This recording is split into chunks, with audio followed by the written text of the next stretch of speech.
সম্মানীয় দর্শক ও শ্রোতা মণ্ডলী, আবারও সেই বিদেশি তকমায় আধার কার্ড বাতিল, অর্থাৎ 28A ধারায় আধার কার্ড বাতিল হলো এবার নদিয়ায় কৃষ্ণগঞ্জে অনেক গ্রামেই আধার কার্ড বাতিল হয়ে গেল।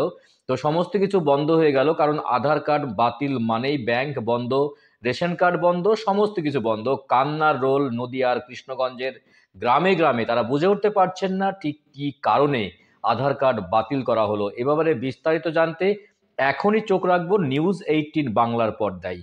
ভিডিও শুরুতেই ছোট্ট একটা রিকোয়েস্ট, চ্যানেলে প্রথমে থাকলে অবশ্যই চ্যানেলটি সাবস্ক্রাইব করে পাশের ঘন্টাটি বাজিয়ে রাখবেন এই ধরনের লেটেস্ট এবং কারেন্ট আপডেট সকলের আগে পাওয়ার জন্য, এবং বেশি বেশি করে লাইক এবং শেয়ার করতে একদম ভুলবেন না। চলুন দেখে নিই এ ব্যাপারে কি আপডেট রয়েছে।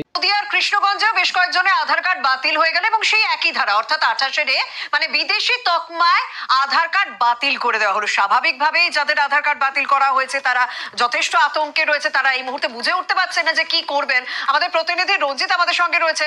রঞ্জিত, যাদের আধার কার্ড বাতিল হয়েছে তারা কি বলছেন এবং হঠাৎ করে তাদেরকে কেন চিহ্নিত করে আধার কার্ড বাতিল করা হলো, কি বলছেন তারা?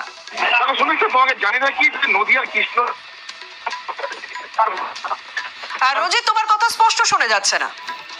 তো কৃষ্ণগঞ্জ ব্লকের একাধিক গ্রামের সাধারণ মানুষ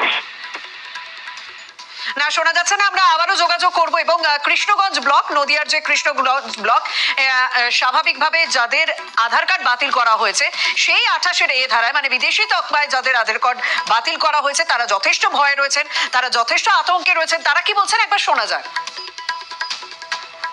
দেখুন, আমরা তো লেখাপড়া জানি না, তা ভুল ক্রমে আমরা তো হাসিয়াই যখন পড়েছি, তো আমাকে তো একটা সংসদের বিরুদ্ধে একটা জিনিস আছে, তাই এটা আমরা উপর নেপালে জানানো কোন কায়দায় জানানো যায়। আমাদের ব্যাংকের টাকা যাচ্ছে না, এছাড়া ঝোন মজুরি চলছে না, তাহলে আমাকে তো একটা বাঁচার তো একটা রেশনের চাল যখন পাওয়া যাচ্ছে না, আধার কার্ড যখন বাতিল তাহলে তো সবই বাতিল। বাড়িতে পোস্ট অফিস থেকে একটা চিঠি দিয়ে গেছে, তার চিঠিটা পরে আমি দেখি যে চিঠিটা লেখা আছে ডিঅ্যাক্টিভেটেড, মানে আধার কার্ডটা টোটালি বাতিল। তারপরে এটা নিয়ে আমি বিডিও সাহেবের কাছে গিয়েছিলাম। বিডিও সাহেব বললো আমাদের কাছে এখনো কোনো খবর আসেনি।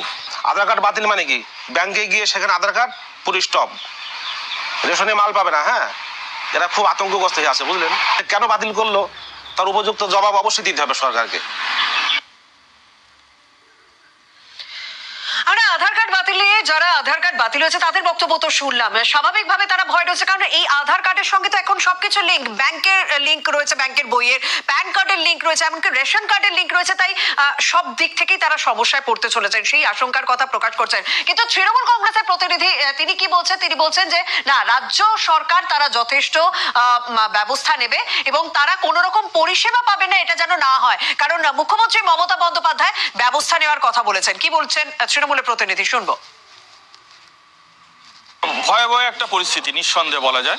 এটা যদি ওই এনআরসির পার্ট হয়ে থাকে, তো এনআরসি নিয়ে আমাদের দলের স্ট্যান্ড মমতা বন্দ্যোপাধ্যায় পরিষ্কার করে দিয়েছেন যে সমস্ত মানুষ ভোটাধিকার প্রয়োগ করে রাষ্ট্র ব্যবস্থা সচল রেখেছেন, অর্থাৎ ভোট দিয়েছেন, তারা দেশের নাগরিক, তাদের কোনো ক্ষতি হতে পারে না। মমতা বন্দ্যোপাধ্যায় পরিষ্কার পরিচ্ছন্ন ভাষায় বলে দিয়েছেন এবং তিনি যেটা বলেন করে দেখান, সুতরাং এ নিয়ে কোনো দুশ্চিন্তার কারণ নেই।